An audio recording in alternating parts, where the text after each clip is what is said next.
Assalamualaikum warahmatullahi wabarakatuh. Halo semuanya, kembali lagi bersama saya Andi Setiawan BID. Kali ini kita akan membahas tentang usaha untuk meraih terkabulnya doa. Tentu kita sering berpikir, kenapa doa kita belum terkabulkan, bagaimana menyusun doa agar dikabulkan Allah, dan juga kita akan membahas waktu-waktu mustajab terkabulnya doa. Marilah kita belajar bersama dari video ini. Buat kalian yang menonton video ini, silahkan subscribe dan mari kita tingkatkan kualitas diri bersama. Dan juga follow Instagram saya di @andi dan TikTok saya dengan Andi Investasi Pengetahuan. Doa adalah permohonan yang bersungguh-sungguh dari kita seorang hamba kepada Tuhan kita Allah Subhanahu wa Ta'ala. Oleh karenanya, dalam segala situasi kehidupan kita dianjurkan untuk memperbanyak doa. Keutamaan doa yaitu Allah Subhanahu wa Ta'ala berfirman dalam surat Al-Ghafir ayat 60 yang berbunyi, "Berdoalah kepadaku, niscaya akan aku perkenankan bagimu apa yang kamu harapkan. Sesungguhnya orang-orang yang menyombongkan diri tidak mau beribadah kepadaku akan masuk neraka jahanam dalam keadaan hina dina." Oleh karenanya kita dianjurkan untuk memperbanyak doa. Kemudian dalam hadis yang berbunyi, doa itu bermanfaat untuk apa yang sudah terjadi dan apa yang belum terjadi. Karena itu para hamba Allah Subhanahu wa Ta'ala, hendaklah kalian berdoa, dalam hadis riwayat Hakim. Lalu hal-hal yang bisa mempercepat terkabulnya doa. Sebagai ikhtiar untuk mempercepat terkabulnya doa, mari kita bahas sebagai berikut. Pertama, mengikhlaskan niat hanya kepada Allah Subhanahu wa Ta'ala. Sebagaimana anjuran Rasulullah dalam hadis riwayat An-Nasa'i nomor 3140 yang berbunyi, "Sesungguhnya Allah Subhanahu wa Ta'ala tidak menerima suatu amal perbuatan kecuali yang murni hanya mengharap ridho Allah. Oleh karenanya, ikhlaskan niat terlebih dahulu pada Allah sebelum berdoa. Berdoalah kalian kepada Allah Subhanahu wa Ta'ala dengan penuh keyakinan akan dikabulkan, dan ketahuilah bahwa Allah tidak mengabulkan doa dari hati yang lalai." Kemudian untuk mempercepat terkabulnya doa, kita dianjurkan berdoa dengan tenang dan tidak tergesa-gesa. Sebagaimana dijelaskan oleh Rasulullah SAW yang berbunyi, doa seorang hamba akan senantiasa dikabulkan selama ia tidak berdoa untuk suatu dosa atau pemutusan silaturahim, dan selama ia tidak tergesa-gesa. Para sahabat bertanya, "Wahai Rasulullah, apa itu tergesa-gesa dalam doa?" Rasulullah bersabda, ia berkata, aku telah berdoa, namun aku tidak melihat Allah mengabulkannya untukku."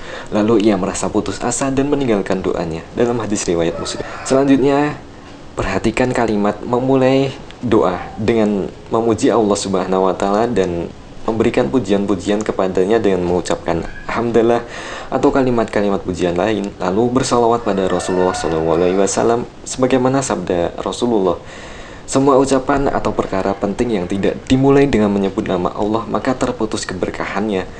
Kemudian semua doa terhalang untuk dikabulkan sampai dipanjatkan sholawat kepada Nabi SAW." Diriwayatkan dalam hadis riwayat At-Tabarani. Kemudian disertai dengan keyakinan bahwa doanya didengar dan diterima Allah Subhanahu wa Ta'ala.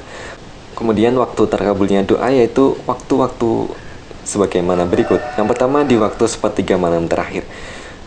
Rabb kita turun ke langit dunia pada sepertiga malam akhir pada setiap malamnya.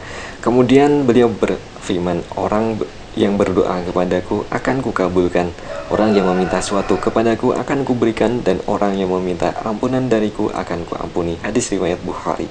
Kemudian nomor 2, ketika berbuka puasa. Ada 3 doa yang tidak tertolak doanya orang yang berpuasa ketika berbuka, doanya pemimpin yang adil, dan doanya orang yang terzolimi, dalam hadis riwayat At-Tirmizi. Kemudian waktu mustajab yang ketiga, di waktu antara azan dan iqamah. Sebagaimana dalam hadis berikut, doa tidak tertolak pada 2 waktu atau minimal kecil kemungkinan tertolak, yaitu ketika azan berkumandang dan saat perang berkecamuk, ketika kedua kubu saling menyerang. Hadis riwayat Abu Dawud. Kemudian doa di antara azan dan iqamah tidak tertolak, sebagaimana dalam hadis riwayat Tirmizi. Nomor 4, ketika kita sedang sujud dalam sholat. Seorang hamba berada paling dekat dengan Rabb-nya ialah ketika ia sedang bersujud, maka perbanyaklah berdoa ketika itu, dalam hadis riwayat Muslim. Kelima, di hari Jumat. Rasulullah SAW menyebutkan tentang hari Jumat. Kemudian beliau bersabda, di dalamnya terdapat waktu jika seorang muslim berdoa ketika itu pasti diberikan apa yang ia minta. Lalu beliau mengisyaratkan dengan tangannya tentang sebenarnya waktu tersebut. Nomor 6, ketika turun hujan. Doa tidak tertolak pada dua waktu, yaitu ketika azan berkumandang dan ketika hujan turun. Hadis riwayat Al-Hakim. Kemudian ketujuh, ketika meminum air zam-zam. Khasiat air zam yaitu sesuai dengan niat peminumnya. Dalam hadis riwayat Ibnu Majah. Kesimpulannya dari sini adalah terima kasih telah menonton sejauh ini. Jadi kesimpulan dari usaha untuk meraih terkabulnya doa adalah rajin berdoa di waktu mustajab dan menyusun kalimat doa yang dianjurkan Rasulullah SAW. Semoga doa-doa kita selalu dikabulkan Allah Subhanahu wa Ta'ala, dan semoga hajat-hajat kita berkaitan dunia dan akhirat Allah permudah dan kabulkan. Amin. Assalamualaikum warahmatullahi wabarakatuh.